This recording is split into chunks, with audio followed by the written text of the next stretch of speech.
The iPhone 17 Air is Apple's thinnest iPhone ever, and today we've got the first look at the new iPhone, and it's unlike any iPhone that you've seen before.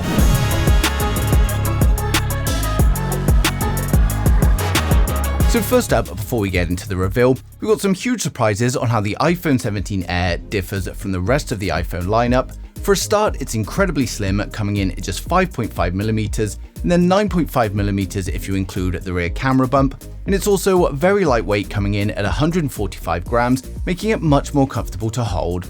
Now, if you also want to be comfortable with your online privacy, we've got today's video sponsor, Increbile, who protect your privacy by scanning the web for data and even removing it for you.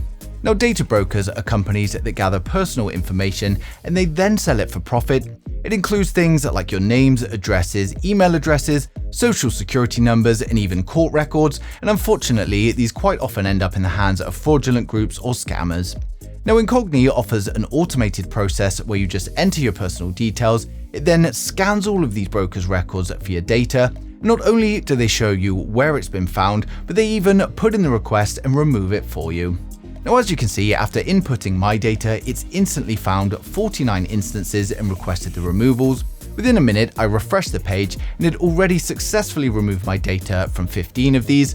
And then when I check back 24 hours later, you can see it's already completed 33 removals, which not only keeps me safer from serious issues such as identity theft, but it's also saved me a huge amount of time not having to manually send all these requests myself.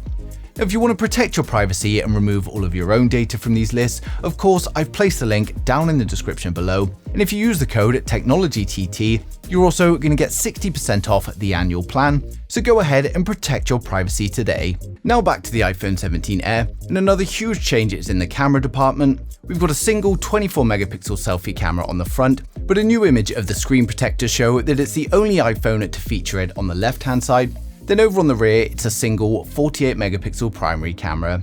Now, the rear camera module is also different to the standard iPhone 17, and it's got the long bar all the way across it, similar to the iPhone 17 Pro Max or iPhone 17 Ultra. And I'm wondering if Apple have made this decision to gain a little bit more space internally while still keeping the design ultra slim. Now, despite its slim design though, it's still going to be a powerful iPhone, and it's powered by the A19 chip, which, while not as powerful as the A19 Pro, is still a very capable chipset. Many rumors are claiming it's going to be coming with 12GB of RAM, but a new report suggests that it is actually only going to be 8GB of RAM, and it's also going to come with up to 512GB of storage. We also get a 6.6-inch 120Hz display for the first time ever on a non-Pro iPhone. While it won't have the Pro Motion spec that can drop all the way down to 1Hz, it will instead be an LTPS panel with a fixed refresh rate. Now, we do, however, still get MagSafe charging, Apple's C1 modem along with Wi-Fi 7, and of course, the phone is going to be shipping with Apple's new iOS 26. Now, we've had plenty of CAD leaks for the new iPhone 17 Air, and the leaks tend to be very accurate at this stage, as they have done with most of the previous iPhones. And I've used all of this information to create these 3D renders here, including the ones in the hand, to give you guys a true first look at what we can expect from the new iPhone 17 Air. So of course, it's slimmer, more lightweight and comfortable, with a very different design to the rest of the lineup, and it should be a popular choice for those of you that want a new iPhone but you also want it thinner, or you just don't want to shell out for the Pro or the Pro Max. But for those of you excited, we're now going to run through the full specs, design, and the expected pricing of each iPhone 17 in the range to help you guys decide which one is going to be right for you. So hit subscribe now and we'll get right into it. So first up, we've got the standard iPhone 17. With the standard iPhone 17, we get a 6.1-inch Super Retina OLED display, which for the first time ever is going to be a 120Hz LTPO display. It's coming with a resolution of 1179 by 2556 and protected by the next-gen ceramic shield, and we also get a peak brightness of around 3000 nits. We get the new and improved Face ID sensor, which may allow Apple to shrink the size of the dynamic island, and then the selfie camera gets an upgrade to a new 24-megapixel selfie camera. And then over on the rear, it's going to be another dual camera setup with a 48-megapixel primary and a 48-megapixel ultra-wide. It's powered by the A19 chipset and comes with 8GB of RAM and up to 1TB of storage, and it's powered by a 3600 mAh battery with an upgrade to 45W fast charging, and it's going to come with 5G Advanced, Bluetooth 5.3, Wi-Fi 7 and NFC. It will of course ship with iOS 26 and is expected to launch from around $850 in mid-September 2025. Next up, we have the iPhone 17 Air, and this is going to be replacing the Plus model. With the iPhone 17 Air, we get a 6.6-inch Super Retina OLED display. It's coming with a resolution of 1290 by 2796 with a peak brightness of 3000 nits and a 120Hz refresh rate, and it's going to be protected by the next-gen ceramic shield. And the phone is an impressive 5.5mm thick, making it Apple's thinnest iPhone yet. It comes with a 24-megapixel selfie camera on the front inside the dynamic island, and then over on the rear it's just a single 48-megapixel camera. It's powered up by the A19 chipset and comes with 8GB of RAM and up to 512GB storage. It's going to be powered up by a 2800 mAh battery with upgraded fast charging, and it's again going to come with 5G Advanced, Bluetooth 5.3, Wi-Fi 7 and NFC. Now it will of course ship with iOS 26 and it's expected to launch from around $950 in mid-September. Now next up we've got the iPhone 17 Pro, and this comes with a 6.3-inch 120Hz LTPO OLED display. It's coming with a resolution of 1206 by 2622.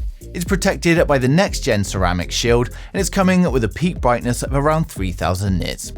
Despite early rumors of an under-display Face ID sensor and no dynamic island, it seems that this isn't going to be the case and it's going to be the same dynamic island as last year.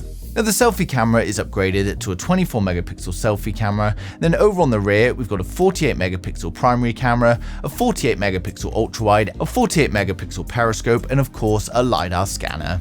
It's powered up by the 2nm A19 Pro chipset and it comes with 12GB of RAM and up to 1TB storage.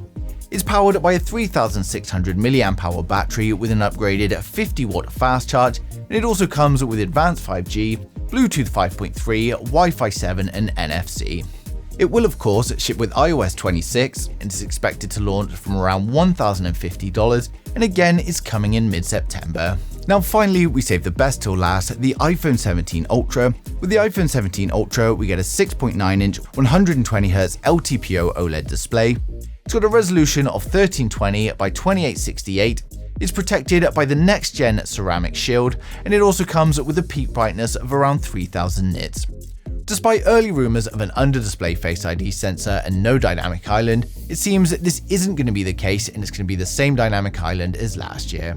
Now the selfie camera in the punch hole is going to be a 24-megapixel selfie camera, then over on the rear we've got a 48-megapixel primary camera, a 48-megapixel ultrawide camera, a 48-megapixel periscope camera and the LiDAR scanner. It's powered up by the new 2nm A19 Pro chipset and it comes with 12GB of RAM and up to 1TB of storage. It's going to be powered up by a 4700 mAh battery with an upgrade to 50W fast charge, and it also comes with advanced 5G, Bluetooth 5.3, Wi-Fi 7 and NFC. Now it will of course ship with iOS 26 and is expected to launch from around $1250 in mid-September. So overall, the iPhone 17 Air is looking like an exciting new release from Apple. While previous iPhones in this position like the Plus or the Mini have pretty much failed, I think the iPhone 17 Air is actually what's going to be needed to fill that gap. It provides a decent display size in a thin and comfortable form factor, it still packs the A19 chipset for your processing and AI tasks, and I think there's enough of a reason here for people to upgrade it from an older iPhone, and I'm sure the iPhone 17 Air is going to be much more of a success for Apple. Now of course, launch is in September, so there's still a little wait until we get full confirmation from Apple themselves, but as soon as any more news comes in, I'm going to be sharing it straight away, so make sure you subscribe so you don't miss a thing in the future.